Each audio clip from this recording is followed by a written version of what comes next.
Hello friend, welcome back to my channel. आज October की 6 तारीख है और आज का वीडियो इन एग्लोनिमा के प्लांट को लेकर है। एग्लोनिमा के पौधे एक इंडोर कंडीशन में ग्रो किए जाने वाले परमानेंट पौधे हैं जो आपके घर की हवा को शुद्ध करके ज़्यादा ऑक्सीजन रिलीज करते हैं। इसलिए इन पौधों को आप अपने ड्राइंग रूम या डाइनिंग टेबल के पास या फिर बेडरूम में भी रख सकते हैं। इनको कैसी जगह पर रख सकते हैं इस बारे में वीडियो में आगे बात करेंगे। वीडियो में आगे बढ़ने से पहले ये भी क्लियर कर देना चाहता हूँ कि ये प्लांट एक हार्डी प्लांट बिल्कुल भी नहीं है। ये मैं इसलिए कह रहा हूँ क्योंकि यूट्यूब पर कई लोग इसे हार्डी प्लांट कहकर दिखाते हैं, जिस कारण हमारे नए साथी इन कॉस्टली प्लांट को खरीद कर लाते हैं और उनका ये प्लांट ज़्यादा समय के लिए उनके पास सर्वाइव नहीं कर पाता।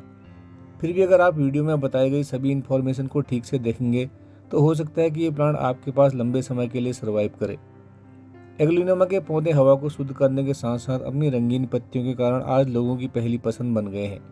इनकी पत्तियों में 4 से 5 रंगों का सुंदर सा पैटर्न रहता है जो देखने में काफ़ी अच्छा लगता है। नर्सरी पर एग्लोनिमा के पौधे आपको 150 से 400 या 500 रुपये की रेंज में मिलेंगे। अगर प्लांट ज़्यादा मैच्योर हो और बड़े गमले में लगा हो तो प्लांट की कॉस्ट इससे भी ज़्यादा हो सकती है। इनका ग्रोइंग पीरियड गर्मियों का रहता है और लगभग मार्च से लेकर अक्टूबर या नवंबर तक इन पौधों में ग्रोथ रहती है। लेकिन नवंबर से लेकर जनवरी तक जब मौसम में ठंडक रहती है तो इस पीरियड में इनकी ग्रोथ बिल्कुल भी नहीं होती, यानी कि ये समय इनका रेस्टिंग पीरियड रहता है और इसी ड्यूरेशन में ये पौधे खराब भी होते हैं।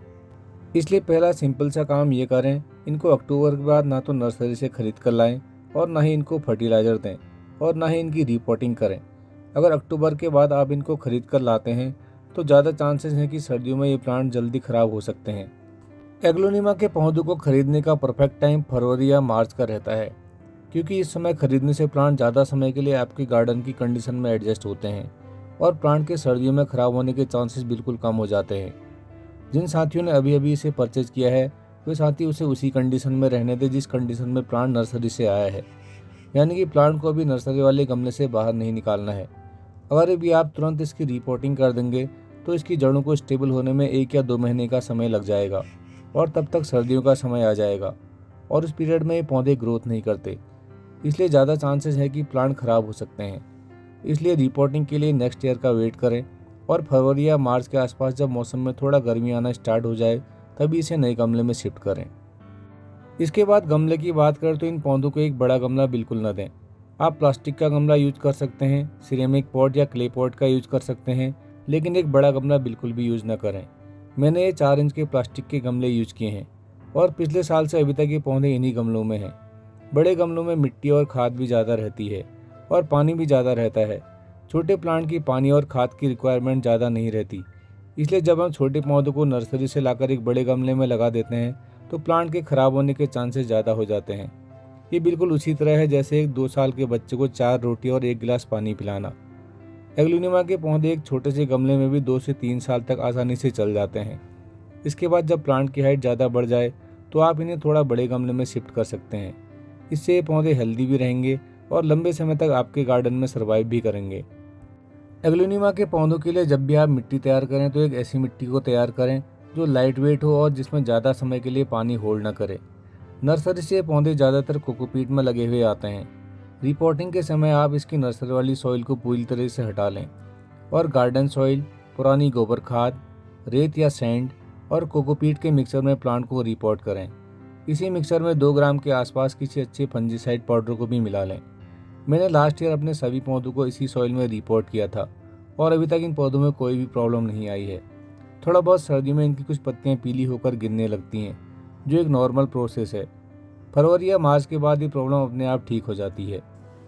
लोकेशन की बात करें तो एग्लोनिमा के पौधे एक इंडोर कंडीशन में ग्रो किए जाने वाले पौधे हैं जिनको ज़्यादा तेज़ धूप की रिक्वायरमेंट नहीं होती। फिर भी इन्हें आप ऐसी जगह पर रख सकते हैं जहाँ पर सुबह की 1 या 2 घंटे की धूप इन पौधों को मिल जाए। अगर आपके बेडरूम में 1 या 2 घंटे की धूप आती है तो वहाँ पर भी आप इन पौधों को रख सकते हैं, या बरामदे वाली लोकेशन भी इनके लिए एक आइडियल लोकेशन रहती है। बस ध्यान रखें कि इन पौधों पर ज़्यादा तेज़ धूप न पड़े। अगर आपके एरिया में सनलाइट बिल्कुल भी नहीं आती है तो भी आप इन्हें किसी छायादार जगह पर रख सकते हैं, लेकिन उस जगह पर हवा का एक अच्छा सर्कुलेशन होना चाहिए, क्योंकि बिल्कुल छाया वाली जगह पर रखने से भी इनका प्रॉपर कलर निकल कर नहीं आता और इनकी ग्रोथ भी काफ़ी स्लो रहती है। इसलिए इसे बिल्कुल भी छाया वाली जगह पर ना रखें। वैसे बरामदे वाली एरिया इन पौधों के लिए सबसे अच्छी रहती है, क्योंकि यहाँ पर धूप ना भी आए तो भी ब्राइट लाइट बने रहती है। पानी देने की बात करें तो एग्लोनिमा के पौधे ओवर वाटरिंग से सबसे जल्दी खराब होते हैं, इसलिए इनको एक कंट्रोल मैनर में ही पानी दें। पानी देने का सबसे अच्छा तरीका यह है कि गमले के ऊपर की मिट्टी जब लगे कि पूरी तरह सूख गई है तो समझ लीजिए कि पानी देने का समय आ गया है। अगर प्लांट कोकोपीट में लगा हुआ है तो पानी देने की फ्रीक्वेंसी को थोड़ा कम कर दें। कोकोपीट में लगे पौधों को 1 हफ्ते तक भी पानी की ज़रूरत नहीं पड़ती। बाकी गमले का साइज भी मैटर करता है कि प्लांट को कितना पानी दिया जाए। प्रोपगेशन के लिए एग्लोनिमा के पौधों में इनके बेस से कई बेबी प्लांट निकलते हैं, जिनको बाद में अलग करके इनके नए पौधे बहुत आसानी से तैयार किए जा सकते हैं।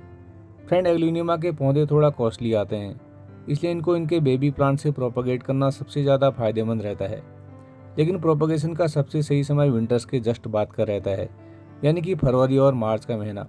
इन महीनों में मिट्टी से छोटे पौधों को अलग करके नई मिट्टी में लगाने से भी पौधों की ग्रोथ फास्ट रहती है।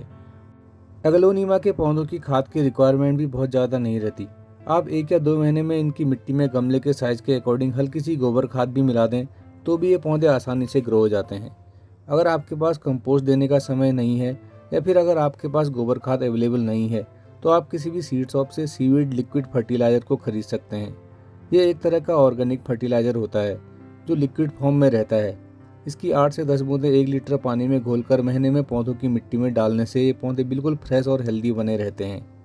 सर्दियों में जब भी इनकी कोई पत्ती पीली होती नजर आए तो उसे प्लांट पर से हटा दें, क्योंकि सर्दियों के समय कुछ पत्तियों का सूखना या कुछ पत्तियों का पीला पड़ना एक कॉमन प्रॉब्लम है, जो सर्दियों के बाद अपने आप ही ठीक हो जाती है। बाकी सर्दियों में ना ही रिपोर्टिंग करें और न ही प्लांट पर किसी तरह के फर्टिलाइज़र का यूज करें। फ्रेंड, मैं पिछले 3 या 4 सालों से एग्लोनिमा के पौधों को ग्रो कर रहा हूँ और जो मैंने नोटिस किया है, जब भी आपका प्लांट पहली बार सर्दियों को फेस करता है तो वह बहुत ज़्यादा स्ट्रेस में जाता है। नेक्स्ट ईयर की सर्दियों में कुछ कम स्ट्रेस में जाता है और इसी तरह प्लांट की इम्यूनिटी बढ़ते रहती है। तो फ्रेंड, ये था एक बहुत ही सुंदर पत्तियों वाले प्लांट एग्लोनिमा की केयर को लेकर आज का वीडियो। इस ऑक्सीजन देने वाले इंडोर प्लांट को खरीदने का ये आखिरी महीना है। जो भी साथी इसे अपने गार्डन में ऐड करना चाहते हैं अभी कर लें। बाकी वीडियो में बताई गई इन्फॉर्मेशन को फॉलो करें, आपका ये प्लांट सालों साल आपके पास रहेगा। इस वीडियो से रिलेटेड किसी भी क्वेश्चन के लिए कमेंट बॉक्स में अपनी राय जरूर शेयर कीजिए। अभी के लिए बस इतना ही, फिर मिलते हैं किसी नए वीडियो में किसी नए टॉपिक के साथ। तब तक देखते रहिए gardening with RPJ. Thanks and happy gardening.